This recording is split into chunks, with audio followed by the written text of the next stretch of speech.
Imagine a library, the largest private library of the ancient world. Thousands of scrolls, philosophy, poetry, science, secrets that no human mind has read in 2,000 years. The scrolls exist. They survived. They are sitting in museums right now, in Naples, in Oxford, in Paris. But no one can open them, because the moment you touch them, they turn to dust. That is not a metaphor. That is a literal fact about a real collection of papyrus scrolls discovered in 1752 in the ruins of a Roman villa buried by Mount Vesuvius. For 2.5 centuries, the greatest minds in classical scholarship stared at these carbon-black cylinders and could do nothing. Every attempt to unroll them physically ended the same way. The ancient papyrus crumbled into fragments, and whatever had been written on it was gone forever. And then, in 2024, a 21-year-old student sitting alone at a computer in Nebraska read the first word from a scroll that had been sealed for 2,000 years. Not by opening it, not by touching it at all, but by teaching a machine to see the invisible. This is the story of how artificial intelligence is doing what centuries of archaeology could not, and what it is finding is stranger than anyone expected. The scrolls found in Herculaneum, the town that stood just 2 miles from Pompeii at the foot of Vesuvius, are believed to contain texts from some of the most important philosophers, poets, and scientists of the ancient Mediterranean world. Most of what we know about ancient Greek and Roman thought comes from medieval copies of copies, but these scrolls are originals, first editions, written on papyrus, in ink, by hands that lived before the birth of Christianity. When Vesuvius erupted in 79 AD, the pyroclastic surge that hit Herculaneum reached temperatures above 500 degrees Celsius. The scrolls in the villa's library did not burn. There was not enough oxygen for that. Instead, they were carbonized, transformed layer by layer into something resembling solid charcoal, protected inside their own destruction, preserved by the very catastrophe that should have consumed them. For nearly 300 years after their discovery, researchers tried everything. Some scrolls were mechanically unrolled in the 18th century, a process that destroyed most of what it touched. Others were left completely sealed because attempting to open them would certainly kill them. By the 20th century, the scientific consensus was grim. Without some radical new technology, the interior of these scrolls would never be read. Brent Seals, a computer scientist at the University of Kentucky, had a different idea. Beginning in 2009, Seals and his team developed a technique they called virtual unwrapping, using X-ray tomography and computer vision to create 3-dimensional digital models of the scrolls without touching them at all. The technology could see inside a sealed, carbonized tube of papyrus and generate images of the layers within. In 2015, they proved the concept worked on an ancient scroll from Israel, reading it completely without opening it. But when they turned the method to the Herculaneum scrolls, they hit a wall. The ink that ancient Greeks used was made primarily from carbon, the same material as the burned papyrus itself. Chemically, the ink and the scroll were almost identical. There was nothing for the X-rays to distinguish. The text was there, encoded in the surface of the papyrus, but invisible, even to machines. That is where the mystery deepened, and where the real story begins. In March 2023, Seals partnered with 2 Silicon Valley entrepreneurs, Nat Friedman and Daniel Gross, and launched something unprecedented, a global open competition called the Vesuvius Challenge. They released thousands of high-resolution 3-dimensional scan images of 2 Herculaneum scrolls to the public, along with their software, and offered more than $1 million in prize money to anyone who could crack the problem of reading them. The premise was audacious. After 275 years, perhaps the puzzle of the Herculaneum scrolls had become a software problem, one that anyone, anywhere, with a computer and sufficient determination could contribute to solving. What happened next was not supposed to happen. In October 2023, Luke Ferreter, the 21-year-old student from Nebraska, became the first human being in 2,000 years to read a word from a sealed Herculaneum scroll. The word was porphyras, purple, a single Greek word, emerging from the carbonized surface of a papyrus that had not been read since the Roman Empire. Farrader had done it by training a machine learning algorithm to detect the infinitesimally subtle differences in texture and density between ink and papyrus, differences so small they are invisible to human eyes, and nearly invisible even to X-rays, but detectable, it turned out, to the right kind of artificial mind. 3 months later, in February 2024, a team of 3 students, Farrader, Egyptian PhD student Youssef Nader, and Swiss robotics student Julian Schilliger, won the $700,000 grand prize. Their combined AI models had revealed more than 2,000 Greek characters, 4 full columns of text previously unread from the philosopher Philodemus, writing about pleasure and whether scarce things are more enjoyable than abundant ones. 2,000 years of silence, broken by 3 students and a machine. The text that emerged is not merely historical curiosity. Philodemus wrote, "We do not right away believe things that are scarce to be absolutely more pleasant than those which are abundant." A philosopher dead for 2 millennia, speaking again, through ink no human eye had seen since before the birth of Christ, about the nature of desire, about whether we are wrong to want what we cannot have.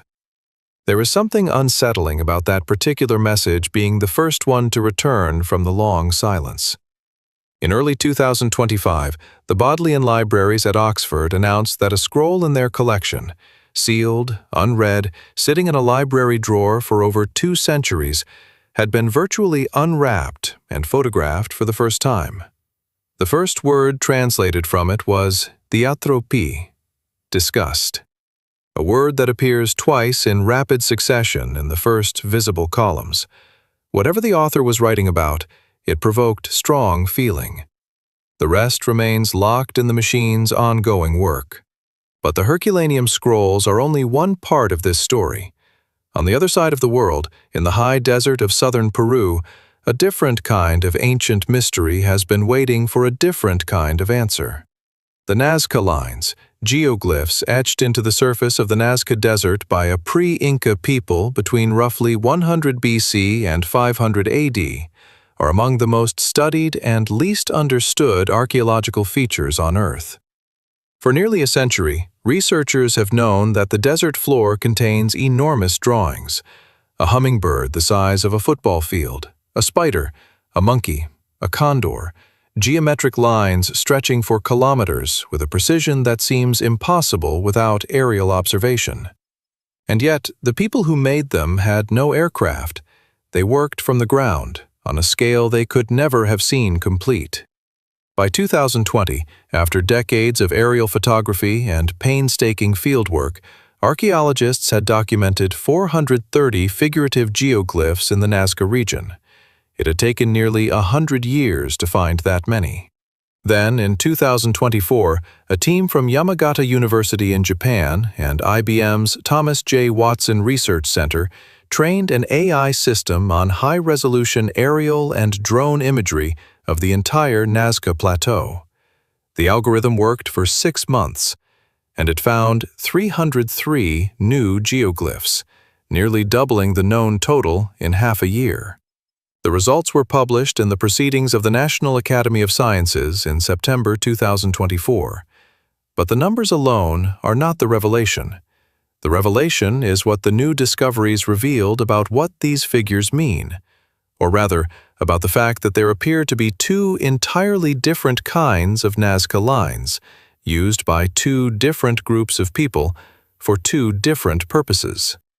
The giant line-type geoglyphs, the ones visible from the air, hundreds of meters across, depicting wild animals, are distributed along an elaborate network of ceremonial pathways. The research concluded that these were almost certainly created and used at the community level for collective ritual activity. They were not meant to be seen from above. They were meant to be walked, traversed, inhabited by procession.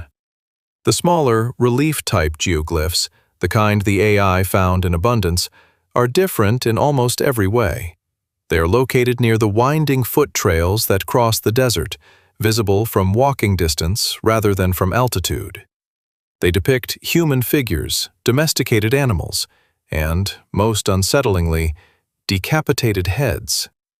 81% of the newly discovered figures fall into human-related categories. These were personal objects, made by individuals or small groups, placed along paths, looking outward toward travelers. Imagine walking a desert trail 2,000 years ago and finding, carved into the ground beside your path, a stylized human head, severed, watching you pass. What that means, what these people believed, what transaction they thought they were enacting with these figures, that remains genuinely unknown. The AI has found the shapes. The meaning behind them still eludes us.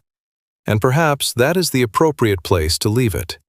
Because the most honest thing that can be said about these discoveries is this: artificial intelligence is not solving the ancient world's mysteries. It is showing us, for the first time, how many mysteries there actually are. Before the AI survey, we thought we knew the Nazca Desert. After it, we realize we were looking at less than half the picture. Before the Vesuvius Challenge, we thought the Herculaneum scrolls were permanently sealed. Now we know they are readable, and that there may be thousands more buried under the volcanic ash that has not yet been excavated. Scholars believe the villa where the scrolls were found contains a main library that has never been discovered. There are texts down there, in the dark, beneath Herculaneum, that no human mind has touched since the 1st century BC. Philosophical works, possibly poetry, possibly history, possibly things that would change our understanding of the ancient world entirely. And for the first time in 2,500 years, there exists a technology capable of reading them without destroying them. The machine does not understand what it reads. It detects patterns in carbonized surfaces. It finds shapes in desert rock. It does not know that it is looking at the thoughts of people who argued about pleasure and the nature of a good life, or at the ritual markings of a civilization that left its prayers carved in a desert that almost no one visits. But we understand. And that understanding, that connection across 2 millennia of silence, is something that no algorithm can generate on its own. It takes a human mind to recognize that the philosopher speaking from the charred scroll is still speaking to us. That his question about scarcity and desire is still our question. We do not right away believe things that are scarce to be absolutely more pleasant than those which are abundant. He wrote that when Rome was at its height, when Herculaneum was a resort town for the wealthy, when the Nazca people were still walking their desert trails past their carved figures. All of it vanished. Most of it stayed vanished. But some of it is coming back.